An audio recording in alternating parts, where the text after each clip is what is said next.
Kevin, who killed WCW, goddammit? Why are we still asking this question, is what I'd like to know. Well, because I don't think that there's ever, number one, if you watch the first 10 minutes of the documentary, half the guys on the crew didn't even know that WWF owned us. So by the time it was the only vehicle there was to tell the story of WCW was the people that owned it, which was WWE, and they definitely weren't going to.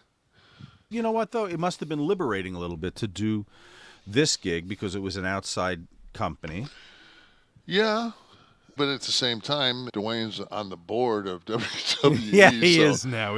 Yeah. Was he at the time? When did I call you No. on this? No, It wasn't, he wasn't right? when not, Okay. not when it. All right. But there was a couple of things where I'm thinking, well, I said something else there that got edited. But the notion that you could ever, for any company, forget WCW, take any company, BlackRock, whatever, any company that has trouble, any company that goes out of business, there's never going to be one factor.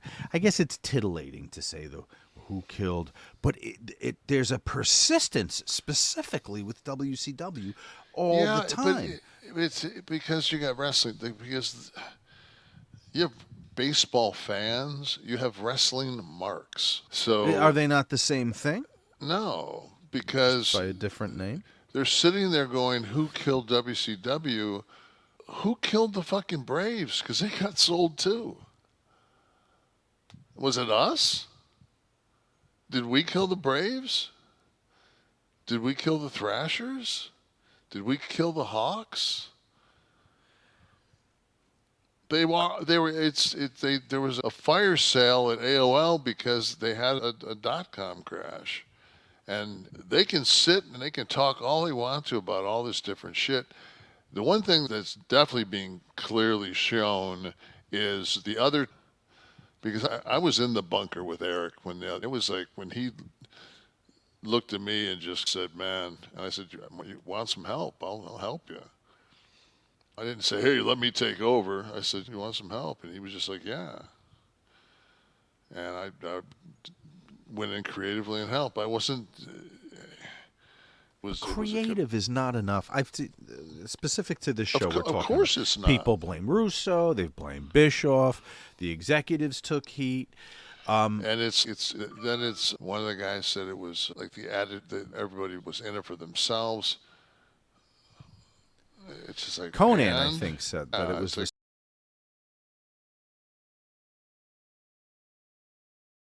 I think Conan killed WCW, actually. But creative never is not enough to. You're talking about the size of this company. This isn't just WCW. This was Time Warner.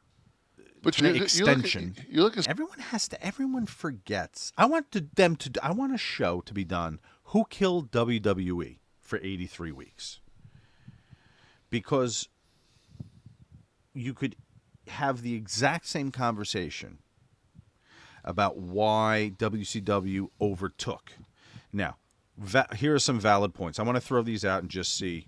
This is off the top of my head because, Christ, everyone's been talking about this for 25 years. So, contract sizes. If that wasn't brought under control, would have damaged any company. You don't think you're hemming and hawing at that? Why is that? You don't think that the outsized contracts and that initial impetus, which you might not have had the 83 weeks if you didn't do this. So I'm not saying that it's wrong. That's what I'm management saying. of It's like anything else. You can't pick and choose.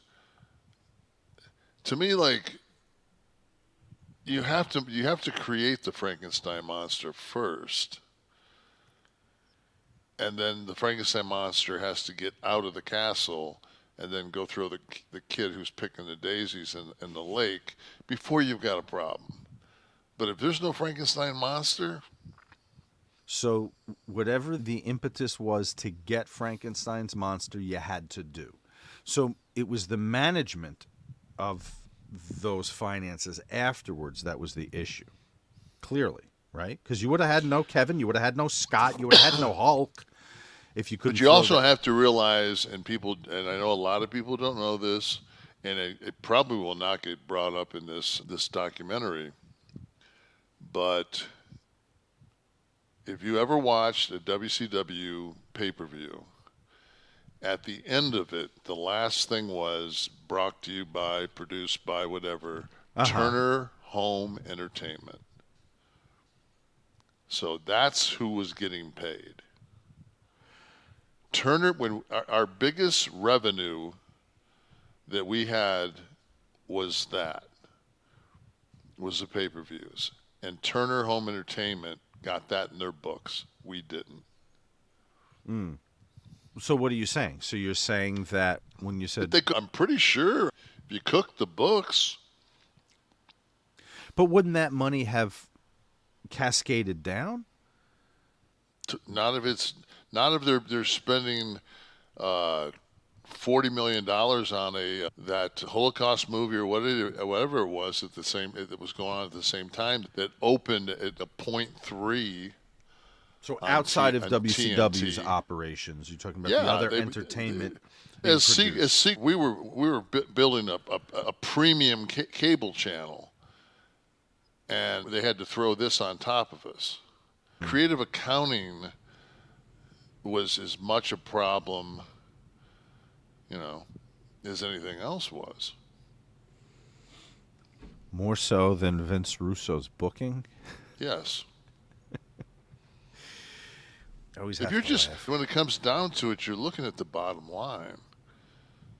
So if it was so god awful and Turner was going to pull the plug on it, I guess those fives and whatever we were doing we were the number one cable rated show for 2 years. We were on I think the way Ted looked at it was he was doing probably a .7 per baseball game.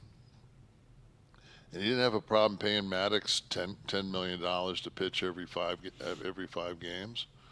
I'd love to see those, but I'd like to see what the rest of Turner Entertainment was doing. And He was doing probably a .7 per baseball game.